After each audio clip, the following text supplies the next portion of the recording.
का करब दुनिया के तू माया फैलाई के, एक दिन जाए पड़ी सब कुछ भुलाई के।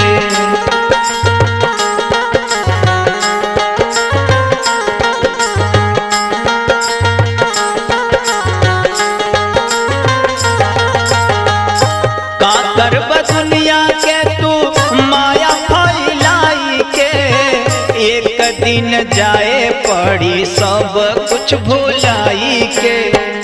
ढल जाला दिन चढ़ के सझिया पहाड़ के, जानी तू गुमान कर किराया के घर के।